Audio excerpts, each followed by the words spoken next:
We started on Friday night, हमने Friday की शाम को शुरू किया था and our subject was the plan of God for our salvation. और हमारा सब्जेक्ट था खुदा का मंसूबा हमारी नजात। यीशु मसीह उस मंसूबे को पूरा कर रहा है। He already executed, and he said at the cross that it is finished. उसने इस मंसूबे को पूरा किया और सलीब पर कहा कि ये तमाम हुआ। So he has prepared us to walk in faith and believing that. और उसने हमें तैयार किया है ताकि हम ईमान में चल सकें और कायम रह सकें। But also he's working still in our lives. लेकिन वो अभी भी हमारी जिंदगियों में काम कर रहा है। And all situations what we face on time. और जब भी हमें मुश्किलात या किसी सिचुएशन का सामना होता है, We can believe that he walks with us and executing still his plan and changing us into his image. और हम जानते हैं कि वो हमारे साथ खड़ा है उन मुश्किलात में, और वो इस निजात के मंसूबे को वो जारी रखे हुए हैं। I was excuse me. I was thinking when the brothers were singing here and worshiping God. जब भाई क्वायर गा रही थी, खुदावंद की प्रस्तिश कर रहे थे, I remember when I was in a Bible school many years ago. मुझे याद आया जब मैं बाइबल स्कूल में था बहुत साल पहले। Our pastor said, हमारे पास्टर ने कहा, "Do you know what is the greatest form of worship?" Pastor ने कहा कि तुम्हें पता है कि वर्शिप करने का सबसे अच्छा तरीका क्या है? And I was so surprised what he said. और मैं बड़ा हैरान हुआ कि इसने क्या बात की है। It's a concentrate to hear the word of God. और वो ये है कि हम खुदा के कलाम सुनने के लिए अपने कानों को मुतवज्जो करें। That's the greatest way of worship. और इबादत का सबसे अच्छा तरीका यही है, हम सुने। You quiet your soul and you want to listen what the God is saying to you. आप अपनी रूह में खामोशी इख्तियार करते हैं और खुदा जब बात करता है तो हम सुनते हैं And the praise is और उसकी तारीफ करते हैं। result of that worship, what is in you, the और attitude. ये हमारा रवैया है, यही हमारी असली इबादत है जो हमारे अंदर से निकलती है। Your lips are producing what is in your heart. आपके मुंह से वही बातें निकलती हैं जो आपके दिल के अंदर थी। When you sing and praise God, जब आप इबादत करते हैं, खुदावंद की तारीफ गाते हैं, that's the result is what is in your heart, the attitude of worship. तो जो कुछ आपके मुंह से निकलता है वो असल में आपके अंदर था। Do you Amen. like it? Is it a good idea? आमीन, Yeah. Amen. Amen, amen. Okay, so the first class was about the specific plan of God in time, in timing. Timing. तो हमारा पहली class थी खुदावंद का सही वक्त जब वो चीज़ों को करता है। And God sent His Son at the right time to reconcile us with Him. और खुदा ने अपने बेटे को भेजा सही टाइम पर ताकि वो बाप से हमारी सुलह करवा सके। And that was Galatians 4:4. और ये गलतियों 4:4 में लिखा है। And then the next step was like, why He had such a plan. और फिर दूसरा उसका मरहला था कि खुदा ने ये मंसूबा क्यों बनाया? Why did God make a plan like that to save us? खुदा ने ये मंसूबा क्यों बनाया? हमें बचाने का जहन में उसके कैसे आया? So last night on Saturday night, तो जो हमारी सैटरडे नाइट थी, हमने वहाँ पर सीखा, we answered for that question. हमने इस सवाल का जवाब दिया। To remember because of His great love. और वो उसका जवाब था, जो कुछ भी उसने किया उसने अपनी बड़ी मोहब्बत की वजह से किया। He first loved us उसने पहले हमसे प्यार किया है when we were still weak, जब हम कमज़ोर थे, when we were sinners, जब हम गुनहगार थे, when we were enemies of God. जब हम खुदावंद के दुश्मन ही थे।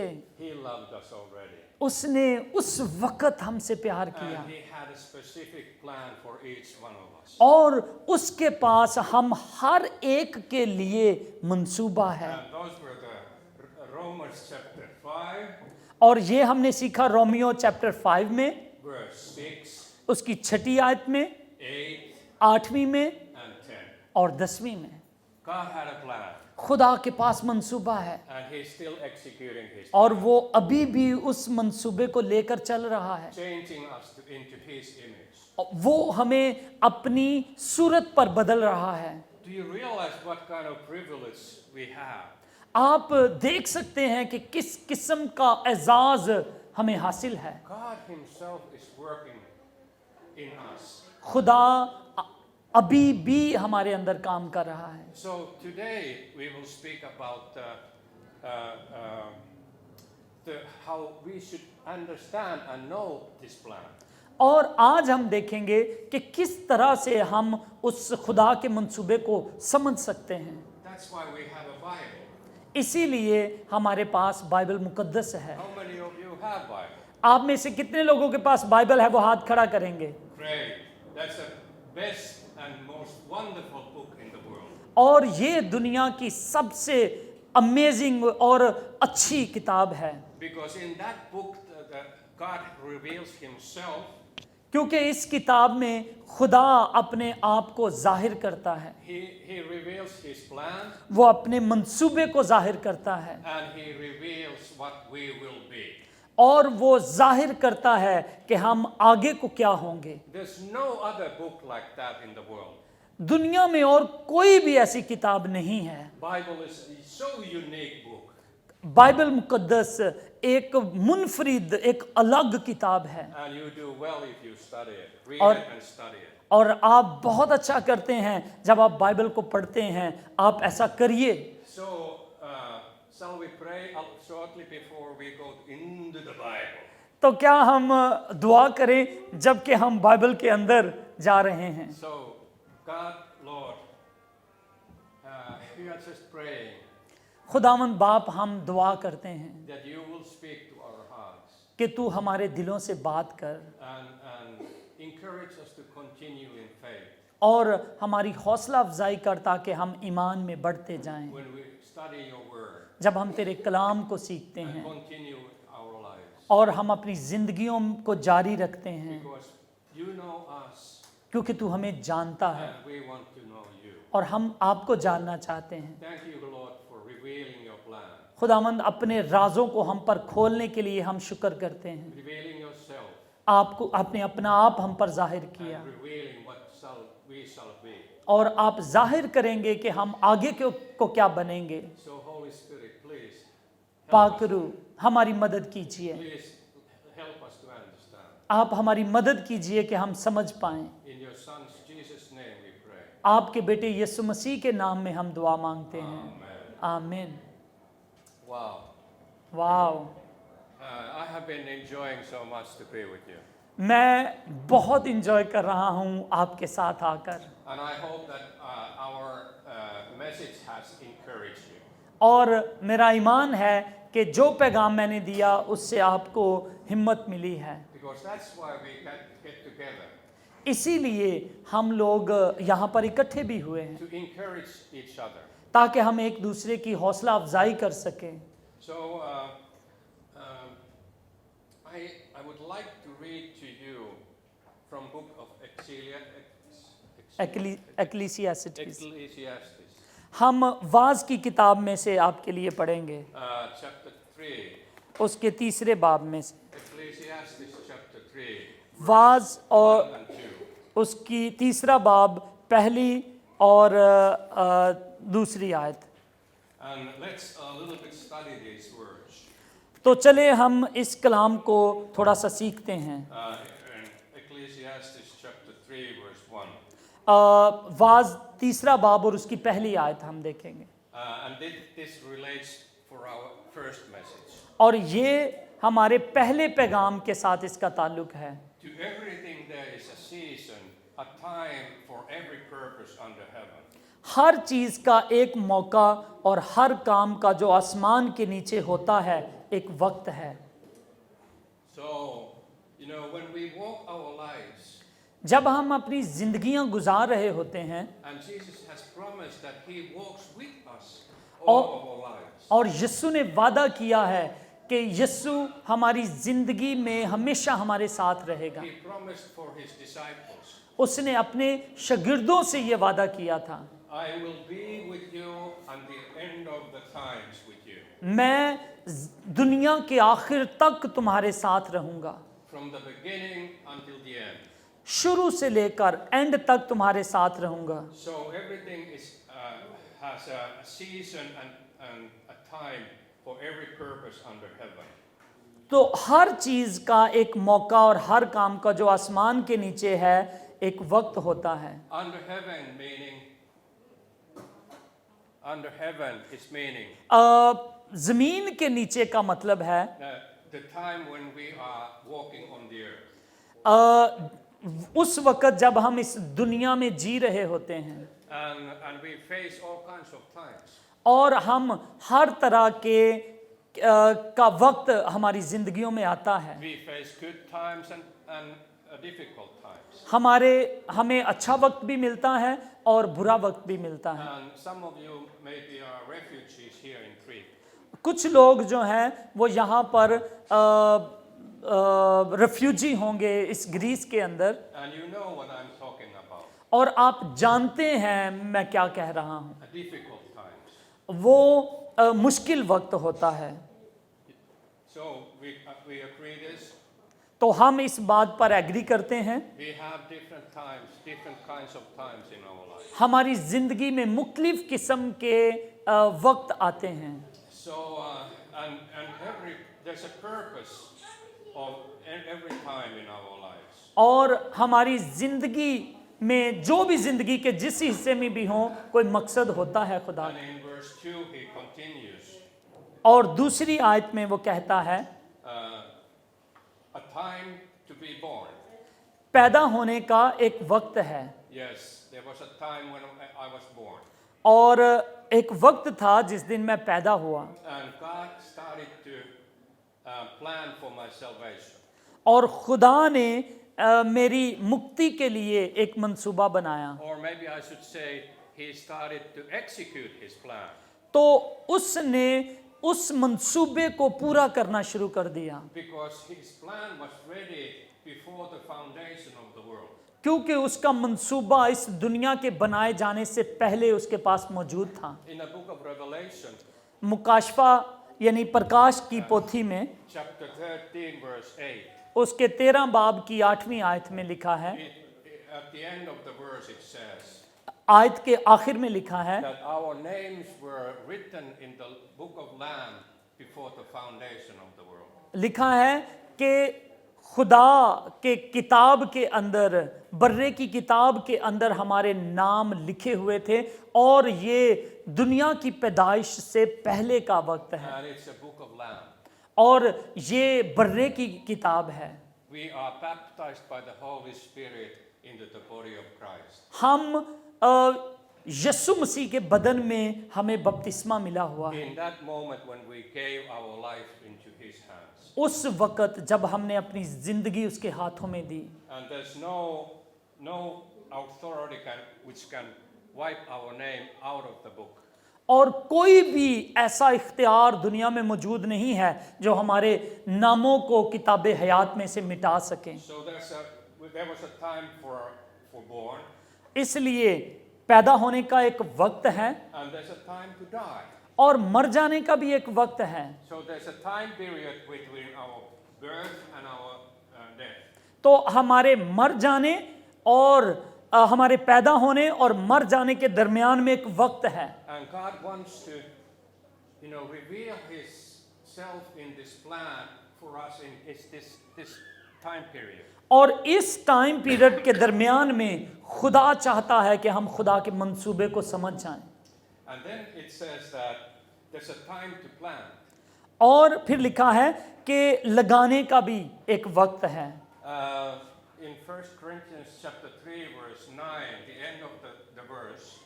दूसरा करंथियों 3 की 9 के आखिर में लिखा है 1 Corinthians 3:9, the end दूसरा फर्स्ट ग्रंथियों 1 Corinthians 3, verse 9. पहला ग्रंथियों 3 बाब की 9वीं आयत के आखिरी हिस्से में लिखा है It says that we are God's field.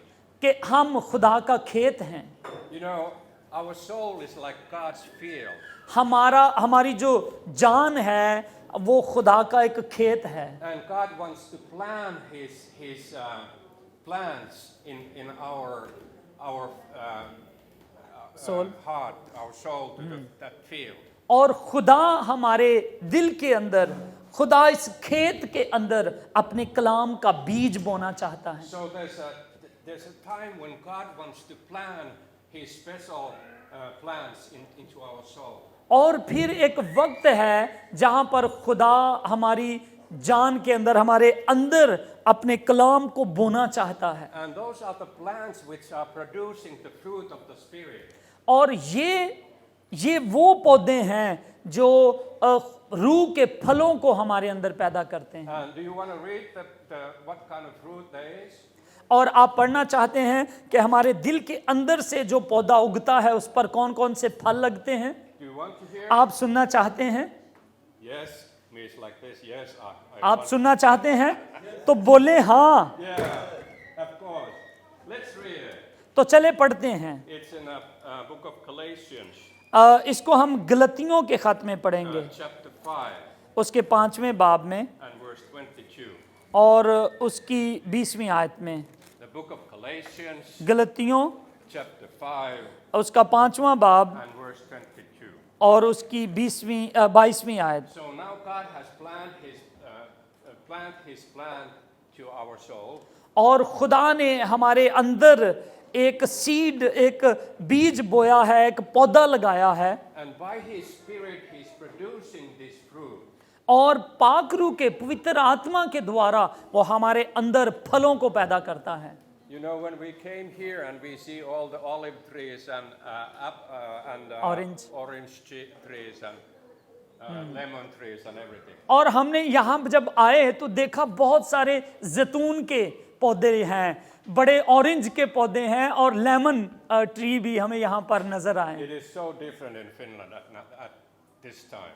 Finland में इस वक्त बहुत फर्क वो इलाका है इसकी निस्बत। There's no leaves anymore in trees nowadays. और वहाँ पर इन दिनों में दरख्तों के ऊपर कोई पत्ते भी नहीं हैं, But here you have a fruit. Here. लेकिन यहाँ पर आपको फल भी नजर आ रहे हैं। And the Spirit of God is producing those fruits out of the planting of God. तो जो पौधा खुदा ने हमारे अंदर लगाया है, पवित्र आत्मा के द्वारा उस पर फल पैदा होते हैं। Can you imagine that in your heart is growing some kind of plant?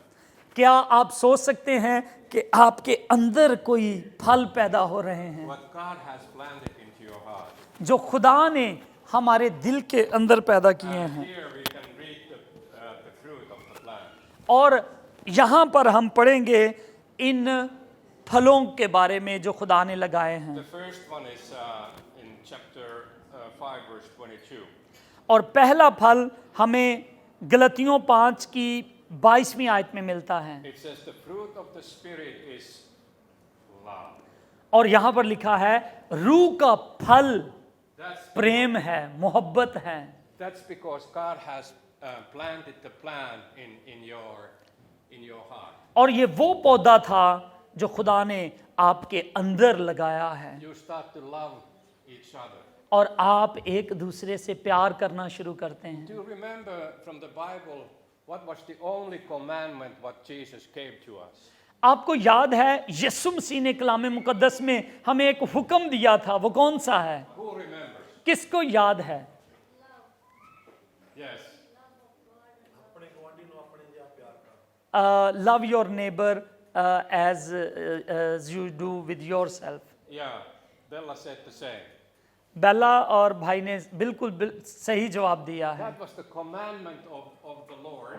ये यीशु मसीह का हुक्म था। But without the power of the Spirit, we can produce only conditional love. लेकिन पवित्र आत्मा के बगैर हम सिर्फ एक फर्जी सा प्यार करते हैं एक दूसरे I को। love you if you love me. हम कहते हैं मैं तुमसे प्यार करता हूं अगर आप भी मुझसे प्यार करते हैं। But remember what Jesus said. लेकिन याद है यीशु मसीह ने क्या कहा Love your enemies. कि अपने दुश्मनों से भी प्यार करें।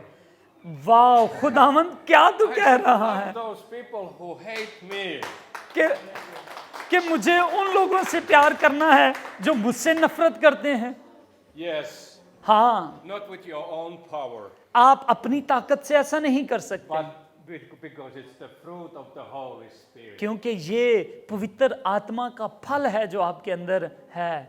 God has planted His plan into our soul. खुदा ने ये पौधा हमारी जान के अंदर लगा दिया है And that tree will produce wonderful, wonderful fruit. और ये दरख्त खूबसूरत फलों को पैदा करता है।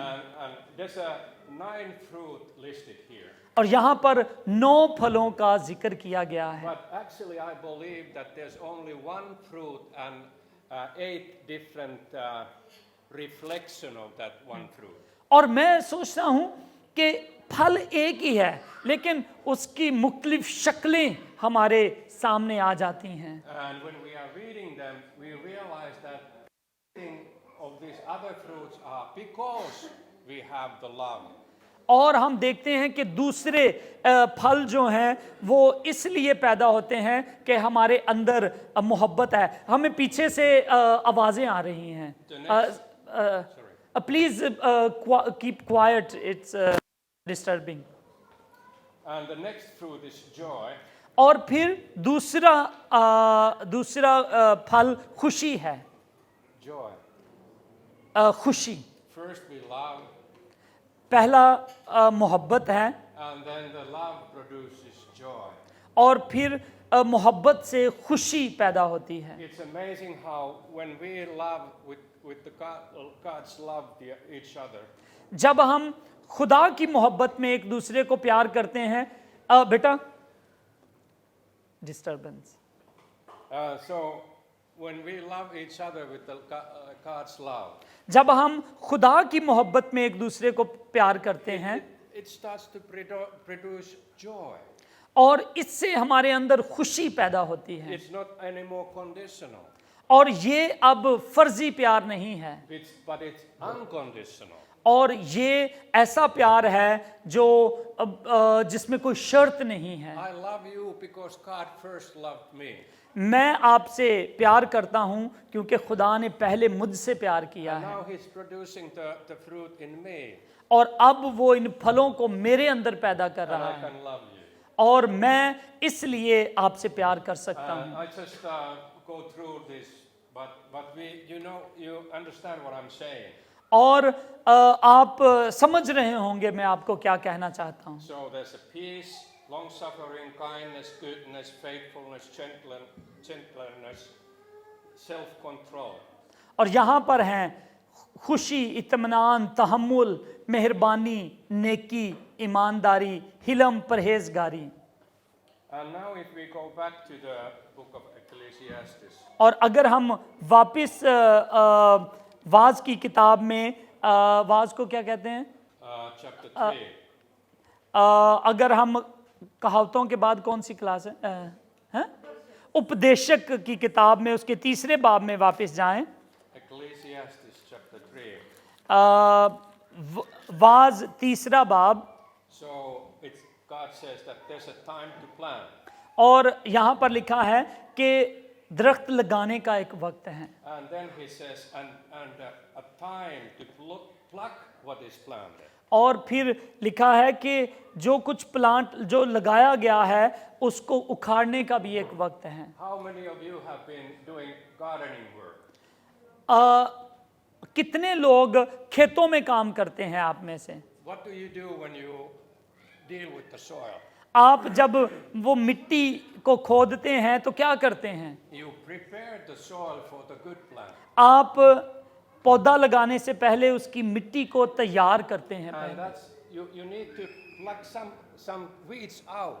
और आप उसमें से जो गंध है उसको आप निकालते हैं To make a room for the right plants. ताकि सही जगह जो है पौधे के लिए अच्छी जमीन तैयार हो सके।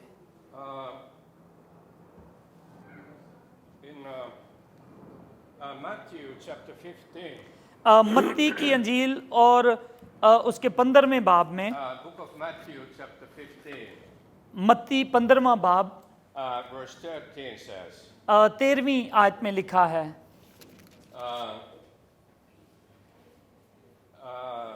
you know, the Pharisees were offended by the speech of Jesus. फरीसी जो लोग थे वो यीशु के कलाम की वजह से वो नाराज हो गए। They didn't like when Jesus was speaking. जब यीशु ने उन्हें तालीम दी तो उन्हें पसंद नहीं आया वो बातें। He loved too much. ये तो बहुत प्यार करने वाला बंदा है, He spoke through. ये तो सच ही बोल रहा है हमारे सामने, He was too gentle for the sinners. और ये गुनहगारों के साथ बड़ा प्रेम दिखाता है। The Pharisees did not like that. और फरीसियों को ये बात पसंद नहीं आई, And that's in verse 12.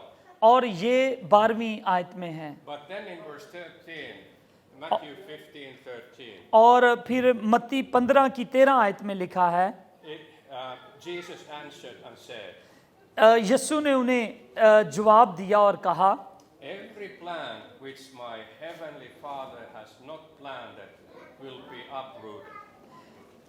उसने जवाब में कहा, जो पौधा मेरे आसमानी बाप ने नहीं लगाया वो जड़ से उखाड़ा जाएगा। In our soul, there's plantations. हमारी इस जिंदगी के अंदर खुदा ने कुछ पौधा लगाया है, Which are not planted by our heavenly Father. और जो पौधा हमारे आसमानी बाप ने नहीं लगाया, Our sin nature, हमारी गुनाह वाली फितरत, our selfishness, और वो है हमारी खुद गर्जी। you know, it makes room for the devil to make his plantation in our soul. तो ये चीजें अबलीस को, शैतान को मौका देती हैं कि वो भी हमारे अंदर कोई पौधे लगा जाए। So there's a time for planting, इसलिए पौधा लगाने का एक वक्त है, but there's also time for uproot some plants. और पौधों को उखाड़ देने का भी एक वक्त है। And Jesus says that here that every plant which my heavenly Father has not planted will be uprooted. और यीशु मसीह ने कहा कि वो पौधा जो मेरे बाप ने नहीं लगाया उसको उखाड़ दिया जाएगा। आमीन। And all this belongs to his plan. और ये सब कुछ उसके मंसूबे में शामिल है, And we need to understand his plan. और हमें उसके मंसूबे को समझने की जरूरत है, So that we are not just living in some religion ताकि हम सिर्फ एक मजहब में ही जिंदगी ना गुजारें among other religions. जैसे कि दूसरे मजहब के लोग गुजार रहे हैं, But we have a personal relationship with the living God. बल्कि हमारा रिश्ता जिंदा खुदा के साथ मजबूत होना चाहिए, And he's working on his field और ताकि वो इस खेत के अंदर काम करें, in our soul. हमारी जिंदगी के खेत में, He's uprooting some things, और वो कुछ चीजों को बाहर निकालता है, and it might hurt a little bit. और जब वो निकालता है तो इससे हमें दर्द भी होती है, And then he's making his own plantation. और फिर वो अपने पौधे को हमारी जिंदगी में So लगाता that we है would produce fruit. ताकि हम फल लेकर आएं, And that's what we want to do. और यही तो हम करना चाह रहे हैं। And we submit ourselves into this great gardener. और हम इस अच्छे गार्डनर के पास, बागबान के साथ हम जिंदगी बसर करना चाहते And we हैं, say, Lord, और हम कहते हैं, खुदावन yes, please uproot some things of my soul खुदावन मेरी जिंदगी से बुरी चीजें निकाल बाहर कर, and make your own plantation in my soul, और मेरी जिंदगी में अपने पौधों को लगा दें, that I may love my neighbor, ताकि मैं अपने हमसाए से प्यार कर that सकूं, I may produce joy among the church, ताकि मैं कलीसिया के अंदर खुशी बखेर सकूं, that I may understand. और मैं समझ सकूं। You know, the love is the issue. आप समझते हैं कि मोहब्बत एक इशू है, एक प्रॉब्लम है। says in the 1 Corinthians 13, the last, or is it last verse? Anyway, at the end of the chapter, पहला करंथियों 13वें बाब के आखिर में लिखा है he says that now it remains three things: कि 3 चीजें हमेशा कायम रहेंगी, faith, ईमान, hope, उम्मीद, और इन तीनों में सबसे बड़ा उत्तम दर्जा प्रेम का है। why is it greatest? तो क्यों प्रेम सबसे उत्तम दर्जे का है? Because it's the nature of God. क्योंकि ये खुदा की फितरत है, God is love. खुदा मोहब्बत है। So let's turn to 1 John चले हम पहले यूहन्ना के खत को खोलते हैं chapter 4. और उसके 4 बाब को। I would like to read a couple of verses from here. यहाँ से मैं कुछ आयतों को पढ़ना चाहता हूँ। 1 John 4, पहला यूहन्ना 4 बाब verse 10. और उसकी 10वीं आयत। Listen carefully. गौर से सुनिएगा। In this is love, मोहब्बत इसमें नहीं है not that we love God, कि हमने खुदा से मोहब्बत की, but that He loved us and sent His Son to be the propitiation for our sins. बल्कि मोहब्बत इसमें है कि उसने हमसे मोहब्बत की और हमारे गुनाहों के बदले अपने बेटे को भेजा। When one young man came to Jesus, एक नौजवान इंसान आदमी यीशु के पास आता है and he asked, "What is the greatest commandment in the law?" और वो कहता है कि शरीयत में सबसे बड़ा हुक्म कौन सा है? Jesus answered to him, और यीशु उसको जवाब देता है, "You should love Lord your God with all your heart, with all your mind, and all your strength." कि अपने खुदा को अपने पूरे दिल, अपनी पूरी जान और अपनी पूरी अकल से मोहब्बत रख, And as your neighbor as yourself. और अपने हमसाए को अपने बराबर प्यार The कर। whole law is depending on these two. सारी शरीयत, सारी शरा इन्हीं 2 चीजों के ऊपर कायम है। But how can we love God if we don't know Him? लेकिन हम खुदा से प्रेम कैसे कर सकते हैं जब हम उसको जानते ही नहीं? If the picture in our mind is about God who is judging and harsh for us, और अगर खुदा की तस्वीर हमारे सामने ऐसी है जिसको हम समझ ही नहीं पाते, जो हमें खुदा समझ ही में नहीं आता, it's like, really, I think I don't love God if He's like that.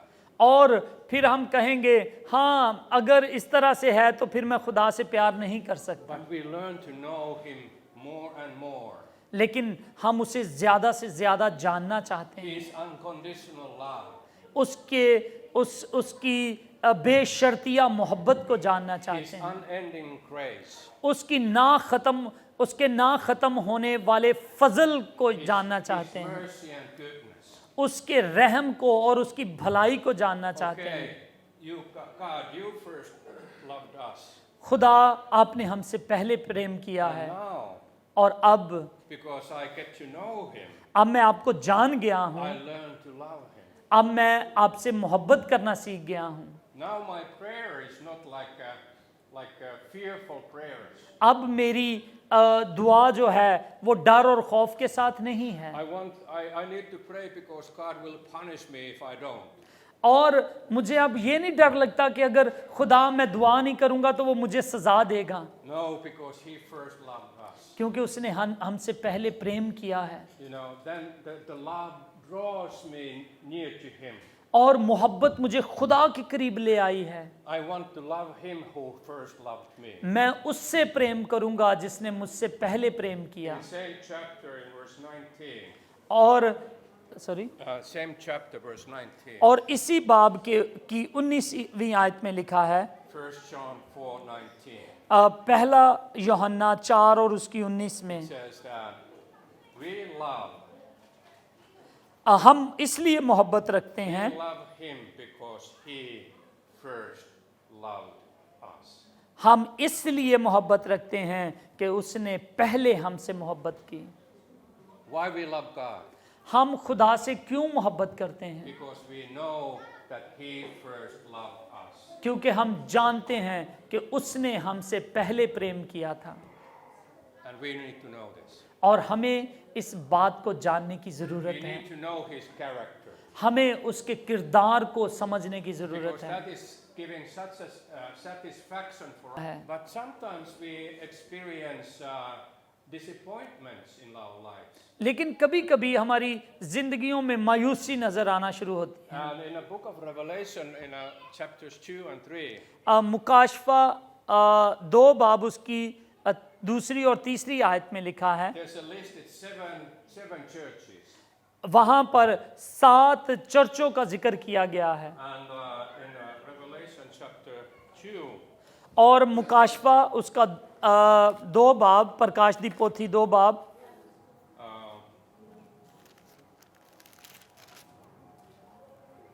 खिड़की बंद कर, verse sure. 4, Revelation chapter 2, verse 4. और प्रकाश दी पोथी 2 बाब उसकी 4थी आयत, God gives a special message for the church of Ephesus. खुदावन जो है वो एफसुस की कलीसिया को बड़ा खूबसूरत पैगाम दे रहा है। First, he says that which they have done well. और पहले वो बताता है कि तुमने क्या क्या अच्छे काम किए हैं, But then in verse 4, और फिर 4थी आयत में वो कहता है, nevertheless, मगर फिर भी मुझे तुमसे, there's something what you need to learn more. यहाँ पे कुछ है जो तुम्हें और सीखने की ज़रूरत है। Nevertheless, I have this against you, that you have left your first love. लिखा है, मगर मुझको तुझसे ये शिकायत है कि तूने अपनी पहली सी मोहब्बत छोड़ दी है। And this is very important to understand what the John is saying here, or God is saying here. और यहाँ पर यूहन्ना या खुदा जो कह रहा है वो बड़े गौर से सुनने वाला है। What is this is saying? यहाँ पर क्या लिखा है, क्या बात हो रही है, What was the first love? क्या पहली मोहब्बत What they है have forsaken. जो छोड़ दी गई है? It was that God first loved us. और वो ये है कि खुदा ने हमसे पहले मोहब्बत की है। Because in the beginning our love wasn't first, क्योंकि पहले हमारी मोहब्बत नहीं थी, but God's love was the first. लेकिन खुदा की मोहब्बत पहले थी। And now this first love is that we understand that God first loved us. और हम अब समझते हैं कि खुदा ने हमसे पहले प्रेम किया When है। we were still weak, जब हम अभी भी कमज़ोर थे, when we were sinners, जब हम गुनहगार थे, and when we were enemies of God. और जब हम खुदावंद के दुश्मन ही थे, उसने हमसे प्रेम किया। And now if we forget that He first loved us, और अगर हम भूल जाएं कि उसने हमसे पहले मोहब्बत की थी, we become legalistic. तो फिर हम मजहब पर चलने वाले लोग हो जाते हैं। We start to give orders and commandments for our brothers and sisters. तो फिर हम अपने भाइयों और बहनों को हुक्म देना शुरू कर देते हैं, We think that you should serve God like I do. और फिर हम कहते हैं कि तुम भी मुझसे मोहब्बत करो जैसा कि मैं तुमसे करता हूँ। And our relationship and love is conditional. और फिर हमारा रिश्ता और हमारी मोहब्बत वो शर्तिया है। If you don't behave like I do, then I don't accept you. और अगर तुम वैसा नहीं करते जैसा मैं चाहता हूँ तो फिर मैं आपको कबूल नहीं करता। But the first love लेकिन पहली मोहब्बत is the unconditional love. वो है बेशर्तिया मोहब्बत, That God first loved us. कि खुदा ने हमसे पहले प्रेम किया है। And don't forget that. और इसको मत भूलिए, Don't reject that. आप इसको मत छोड़िए, Keep it all the time in your mind. आप इसको हमेशा अपने जहन के अंदर रखिए। After all, it was you, God, who first loved me. और हम कहें खुदावंद ये तू है जिसने हमसे पहले मोहब्बत की, You started the whole process. आपने ये सारे मामले को शुरू किया, And now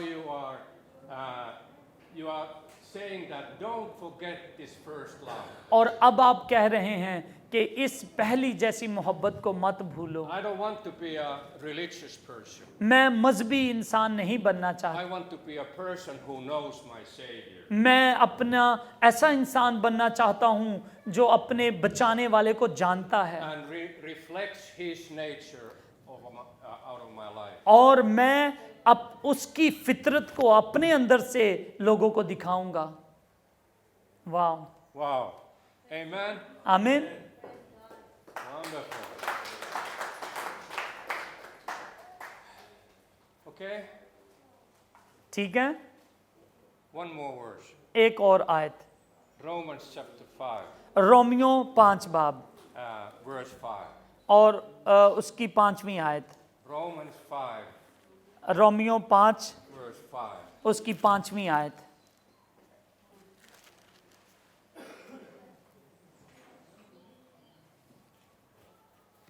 Now hope does not disappoint, because the love of God has been poured out in our hearts by the Holy Spirit who was given to us. और सब्र और उम्मीद से शर्मिंदगी हासिल नहीं होती, क्योंकि रूहुल कुद्दस जो हमें बख्शा गया है उसके वसीला से खुदा की मोहब्बत हमारे दिलों में डाल दी गई है। When we first gave our lives to Lord Jesus, जब हमने अपनी जिंदगी खुदावंद यस्सु को दे दी He gave us His Spirit to तो live in our heart. उसने अपना रूह हमें दे दिया कि उसका रूह हमारे अंदर जिए। And now the love of God, the unconditional first love, और अब उसकी मोहब्बत जो किसी शर्त के बगैर है is poured out into our hearts by the Holy Spirit. और अब उसकी मोहब्बत हमारे दिलों में डाल दी गई है पवित्र आत्मा के द्वारा। I think that's a very good thing. और ये मेरा ख्याल है बड़ी खूबसूरत चीज़ है। And we can walk और हम चल सकते हैं, knowing Him, उसको जान सकते हैं, believing Him, उस पर ईमान रख सकते हैं, उस पर यकीन कर सकते that हैं He has started the work कि उसने काम को शुरू किया and He has finished the work, और उसने काम को पूरा किया and we can rest in Him.